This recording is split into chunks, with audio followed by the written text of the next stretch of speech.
चुनाव के पहले विकास और व्यवस्थाओं को लेकर नेताओं और अधिकारियों द्वारा बड़े बड़े दावे और वादे किए जाते हैं, लेकिन चुनाव आते आते ये वादे और ये दावे झूठे साबित हो जाते हैं। ऐसा ही एक मामला जनपद अमेठी के गौरीगंज विधानसभा के खाखरदेई गांव का है और उसके आसपास के गांव में देखने को मिल रहा है।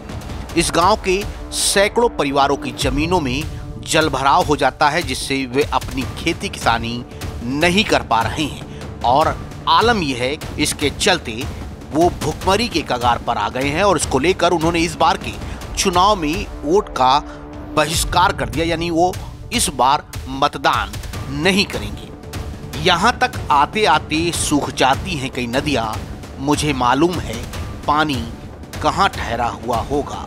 दुष्यंत कुमार की यह लाइनें अमेठी के खाखरदेई गांव वालों पर बिल्कुल सटीक बैठती हैं, क्योंकि यहाँ पर गांधी परिवार से लेकर मौजूदा सरकार की केंद्रीय मंत्री और अमेठी सांसद स्मृति ईरानी लगातार प्रतिनिधित्व कर रही हैं, लेकिन बावजूद इसके जब अमेठी में विकास को बढ़ चढ़ कर गिनाया जाता हो, लेकिन सच्चाई क्या है वो इस गांव के लोगों से बेहतर और कौन जान सकता है। गांव वाले अपनी आंखों में आंसू लिए अपनी समस्याओं को लेकर अधिकारियों और जनप्रतिनिधियों की चौखट पर जाते जाते थक चुके हैं, लेकिन इनकी समस्याओं का अंत नहीं हो पा रहा है। इस गांव के दर्जनों परिवार मजदूरी करने को मजबूर हो गए हैं और इस गांव में सैकड़ों परिवार हैं जिनकी डैम की वजह से बरसात के समय में जमीनों में लबालब पानी भर जाता है, जिससे ये लोग जो खेती करते हैं वो डूबकर बर्बाद हो जाती है, जिसको लेकर ग्रामीणों ने कई बार धरना प्रदर्शन तक किया और अधिकारियों से अपनी बात कही। और इतना ही नहीं, इन लोगों ने स्थानीय सांसद स्मृति ईरानी से मिलकर उनको इस समस्या से अवगत भी कराया था, लेकिन सिवाय आश्वासन के इन्हें अभी तक कुछ भी मयस्सर नहीं हुआ। जिसके बाद इस गांव के साथ साथ आसपास के भी गांव वाले इस बार चुनाव में अपने गुस्से का इजहार कर रहे हैं और वोट बहिष्कार का बैनर लगा दिया है और मतदान न करने की बात कर रहे हैं। इनका कहना है और इनकी मांगे हैं कि जब तक पानी की निकासी की समस्या का हल नहीं हो जाता तब तक ये लोग मतदान करने नहीं जाएंगे।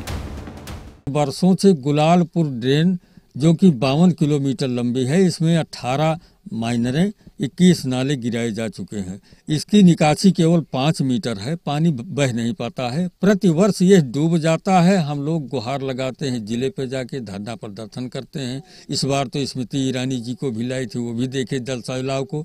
उसके बाद उन्होंने कहा कि हम इसको आपदा राहत में आप लोगों को कुछ राहत प्रदान कराएंगे, वो भी नहीं मुहैया कराया गया। हम लोग भूख मर रहे हैं, यहाँ तक कि बिजली का बिल नहीं दे पा रहे हैं और किसान क्रेडिट में जो पैसा लिए हैं उसको भी नहीं भर पा रहे हैं। 33 वर्ष, यानी कि खाने बच्चों की बीमारी के लिए भी हम लोगों को इलाज कराने का पैसा नहीं है, मवेशियों के इलाज के लिए पैसा नहीं है, हम लोगों के बच्चों के तन पर कपड़े, इसमें जर्सी, ठंडी में जर्सी पहनाने के लिए पैसे नहीं है। हम लोग कहाँ से लाएं और क्या करें, हम कोई सुनने वाला नहीं है।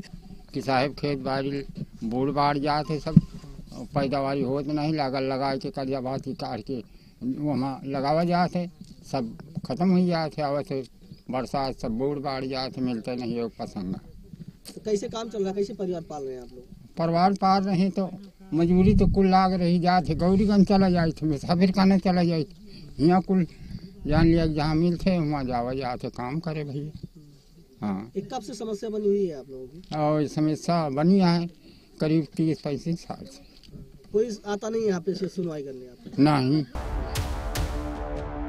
ग्रामीणों की इस समस्या से चुनाव आयोग की 100% मतदान कराने की जो मंशा है उस पर पानी फिरता नजर आ रहा है। फिलहाल ये बात आला अधिकारियों तक पहुंच गई है। उम्मीद है कि जल्द ही इसका कोई निस्तारण निकले और वर्षों से चली आ रही ये समस्या समाप्त हो और लोग जो मतदान का बहिष्कार कर रहे हैं वो इस बार के चुनाव में और भी तन्मयता से जाकर मतदान करने में अपनी भागीदारी सुनिश्चित करें। अमेठी से नाउ 44 के लिए राजेश सोनी की रिपोर्ट। सुल्तानपुर और अमेठी की सबसे पहले और सबसे तेज